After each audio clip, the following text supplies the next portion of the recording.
K2, Flakka, bath salts, Kush, 25B, N-bomb, Black Mamba, Spice, synthetic drugs. These drugs turned me into a monster. It's the most dangerous thing I ever have done in my life. A synthetic drug is a man-made drug that tries to simulate or match the properties of actual street drugs. Synthetic drugs include Spice or K2, bath salts, crocodile, and a drug known as N-bomb that's used and marketed as a replacement for LSD. Spice, or the K2, would come in these packages with some kind of picture and saying on it, all these different names, and you open it up and it looked like the potpourri you'd find in your grandmother's house. Bath salts would come in a small orange rectangular baggie, and it would say Crystal Bubbly on it. There's another thing called salvia. It smells like fish food. It says on the back for incense use only, and it's black. There's something like 200 or 300 new designer or research drugs that are out there. These are drugs that people are making in the lab out in China or wherever. Kind of just changing the compounds as they went to avoid the legal issues. You know, you don't know what you're putting into your body, what chemicals are adding, or how it's going to affect you. You don't know if you're gonna get a mushroom trip. You don't know if you're gonna get an acid trip, an LSD trip, a meth trip, a cocaine high. It says not for human consumption, but that doesn't stop anybody.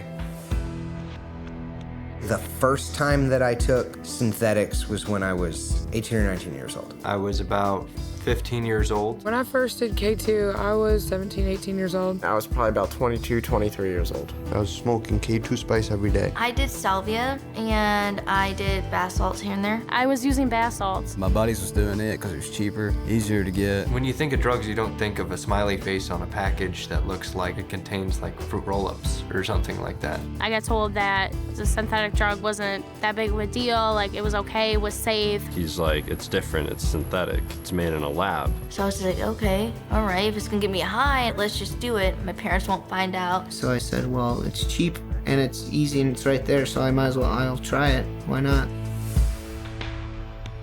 All of a sudden, I went from being sober to being very high and uncomfortable very fast. You do one line, you get that rush, it builds, and then it starts to fade away, and then you want to do more within half an hour. The way I can describe it is just paranoid. Paranoid. I was like spinning around, acting all crazy, screaming my head off. I would be flipping out. Any little thing would tick me off. I'd feel sick, like nauseous, couldn't think. Couldn't see anything except for 360 degrees of random colors. Your eyes get so blurry and you can't really speak after a while. I had no control of my body, couldn't move or anything. I would stand in front of the air conditioner because my body temperature was so hot. The sweat rolling down was just so much. I would change clothes 5-6 times a day. Felt like my whole body was melting, like my guts were gonna fall out. The physical pain that I had the next day, it felt like I had been beat up. Like somebody had beaten me in my sides with a baseball bat. And the next day, it just started all over again. And after a while, I stopped paying rent, I stopped paying my bills. You know, it controlled me. It made me to someone I wasn't. I was up for about 2 weeks and I had to go to work that morning. Fell asleep at the wheel. I almost hit a school bus full of children, but I didn't even wake up until I was into the ditch. My ex and I were using the bath salts. We'd gotten so bad that I pulled his mother's own gun on him, and I pulled the trigger twice, and it clicked. Thank God there were no bullets in the chamber, but it clicked. He picked up the gun and ended up whiplashing me in the back, and I've still got the scar to this day. I freaked out. I put my hands on my mother and my sister and my family, not even realizing it.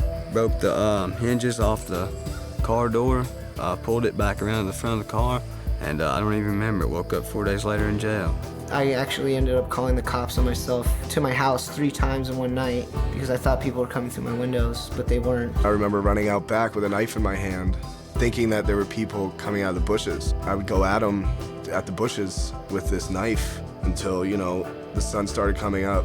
If there was somebody, an actual person there, I probably would have attacked them. I went into a psychotic episode thinking people are trying to kill me, beating up security guards in the hospital, like wrestling down nurses, doctors. They turned me psychotic. I knew one kid who ended up smoking a bowl to himself. He'd smoked it every day. He was pretty hooked on it. He has actually quit the drug for a good 6-7 months, but he still sees things that aren't there. He hears things that aren't there. There was this girl that did bath salts once. She blacked out, and there was a video of her getting sexually assaulted by 10 guys. He had been smoking spice for several years, smoked it very, very heavy. He had a minor heart attack, 23 years old. One night I was at a party, we were all hanging out, and me and a friend were doing bath salts together. And I went my way, he went his way, and then the next morning I found out that he passed away. I actually lost a good friend to bath salts. He thought he was going crazy and people were telling him just to do it. So one day he hung himself in his house. My friend had left. He was driving his girlfriend's car. He thought people were after him. Later on that night, jumped in front of a train, lost both his arms and his left leg. He died. I lost 5 of my friends because they were doing bath salts and they were driving down the highway racing another car, and one of them thought they saw a horse run across the highway, turned right into a tree. All 5 of them gone. It brainwashes you because you become so dependent on it that it makes you push away everything else in your life. I didn't want to go nowhere. I didn't want to see nobody because how bad I looked. My family knew immediately. Wouldn't talk to me. I literally pushed everybody away. I pushed my good friends away. I wouldn't speak to them for weeks. I lost my girlfriend. I actually lost a child in the midst of all of it too. He had birth defects. The after effects is I have scabs on my face where I picked at it.